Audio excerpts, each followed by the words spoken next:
Good morning, everybody. Very nice to see so many people for a very defined, very narrow subject. I consider narrow here. Later on, tell you why. So high interest in this, very nice. You must be wondering, hey, what is Dr. Rao that I know is only a toxicologist? Why the hell is here today? Right?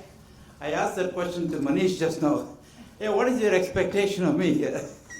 And he gave me something. I don't say, I'm very sorry, I won't meet your expectation. Okay, I just and I've actually prepared an artificial title here for this presentation and put some artificial pictures here from AI derived. Why I'm here, that's the question. Many of you were wondering, I've never seen myself as a pathologist in my life. What does a toxicologist has to do, anything in this very senior pathologist sitting here? Then I prepared this first set of slides, and then I thought of sending to one of you. Most of the pathologists sitting here, I know them either personally or indirectly. Then I thought, it's not good to send something, many of you are going to be here.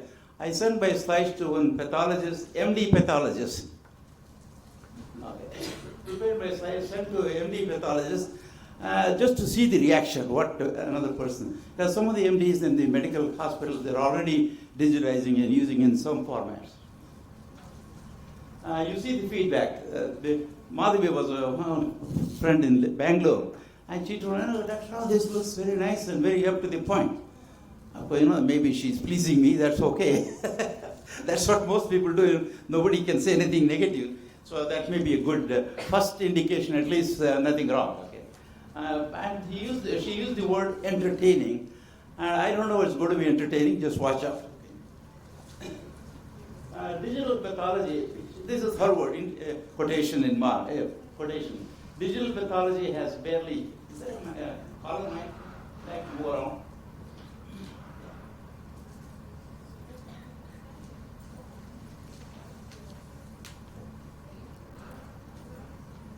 What she said is that digital pathology has barely made in the routine pathology, which all of you know very well.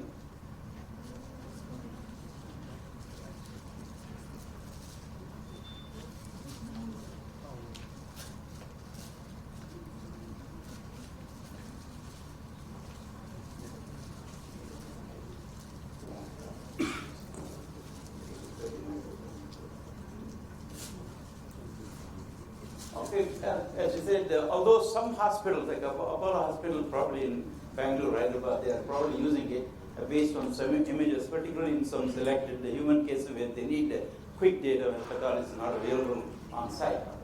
So essentially, my presence in the pathology workshop itself is a oxymoron. I actually titled my presentation as Oxymoron. All of you, I'm guaranteed, do know what an oxymoron is. But I also want to give you some little history of the oxymoron. The word oxymoron itself derived from two ancient Greek words, oxys, which means sharp, neither I am sharp, and morons, which means dull or stupid. So probably I belong to the latter category. So now you can ask, what is oxymoron? Oxymoron is simply a figure or a speech, usually, one or two words, which seemingly contradicts each other from the first and the second word. This contradiction is also known as a paradox in terms of writers and poets have centuries ago have used to entertain audience or convey some meaning at the end of it. So in speech, oxymorons can lend a sense of humor, irony or a sarcasm, which probably you may get out of me today. Okay, now oxymoron has the effect, this is something I picked up from the literature. Oxymoron has the effect of creating an impression, enhancing a concept, or even entertaining audience. Many of us in CRO business, there is no one here who has not used original copy. Raise your hand who has not used word original copy. When I first came to India, I don't know where, which lab. So original copy was a very common word. It doesn't make any sense at all. The original means it is not a copy. If it is a copy, it is not original. Okay? This is the kind of oxymoronic concept that we've been using all along, even do today. So most of you are very young, probably have never heard of it, seen the incident that happened in India. When LIC, Life Insurance Corporation and the State Bank of India started implementing computers in their banks and their offices, there was a revolt. There was procession, closure of banks.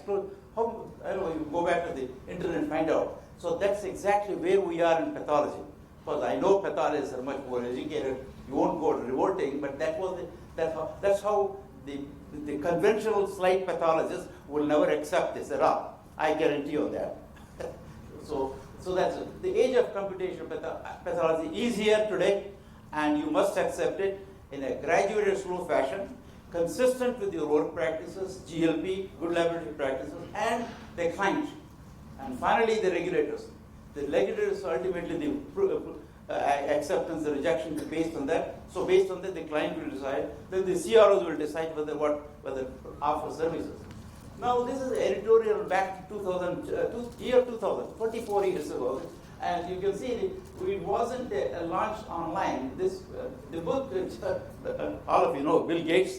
Bill Gates produced a 12 rules book, some concept on computers and digitization. Bill Gates, being a computer guru, he should have put it online. The answer is no. He produced in the form of a book. This is an oxymoronic concept.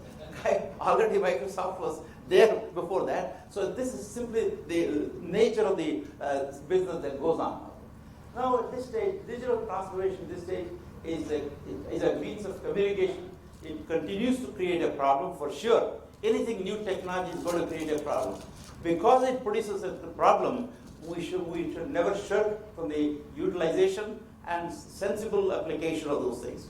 And it is still a questionable, again, this is something that you can see the editor of the editorial that says, Edward Jackson said, it is questionable whether all information to everyone all the time is good or bad. We don't know. Sometimes, obviously, certain restrictions are important, certain built-in safety measures are required. And quite frankly, the jury, he says, this is back 20 years ago. Now a world has changed. There is no question digital information is going to come, and we should embrace it wholeheartedly in a graduated fashion, more sensible way, without creating an issue. Evolution of digital pathology is almost 30 years old. When I first came to this country, and Manish may not know this, I first joined, he knows why I joined the J Research Foundation. The pathologist is no more, unfortunately, passed away. I actually presented the concept of digital pathology in India because CRO is producing thousands and thousands of slides every month, okay, if not every day. So there is no way that physically you can do it. I brought a pathologist from US and actually to show the concept, general pathology in GLP practices, and also the concept of digital pathology. Obviously at that time the country was not ready, and we were not ready, the clients were not ready. It was not implemented. So AI for preclinical pathology. India possesses a wealth of AI expertise, unquestionably the best in the world, no question at all, including United States match every day, no question. But the only thing, we lack discipline, we lack focus. There is no question of that. We must do that. So digital pathology has not fully been capitalized because we're in the evolutionary stage. Bulk of the pathologists are old time like me, old pathologists who are used to the glass slide. But I see a lot of young people here, they will embrace it, no question at all. And now is the time for a dedicated push for integrated AI digital pathology into preclinical practices, and this, you have to embrace it wholeheartedly.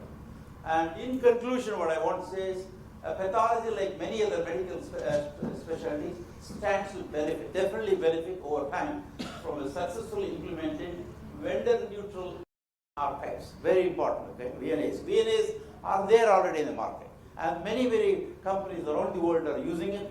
I don't know who is using it in India, I doubt very much. The implementation of meaningful ways to validate and classify and explore pathology and integrate into preclinical and clinical decision making is absolutely critical, no question at all. We must graduate, we must take some extra classes, courses, whatever it is.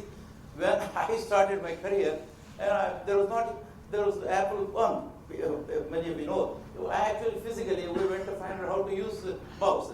That's exactly where we are. We've got to go into the areas learning. Although the concept of virtual microscope is over, and the decade-old adoption of digital pathology and services clearly still work in progress, no question at all, around the world, not just India. This is nothing to do with India. This is nothing to do only pathology.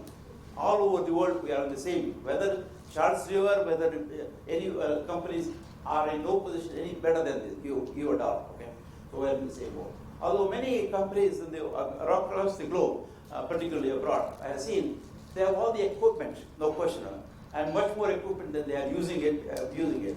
However, they are used in the discovery mode. There are other modes where the GLP is not involved, and in selected cases where the client has requested, in conjunction with the regulator, they are implementing in a dual hybrid mode, not totally in one single mode. We must now take concrete steps to integrate AI in digital pathology, and companies like AIRA is a stepping stone. I'm glad AIRA is actually conducting this course here and will propagate. And also, as I understand, there are more clients abroad than India, which is very heartening to know, but it's about time that we Indian pathologists should embrace that. Thank you very much.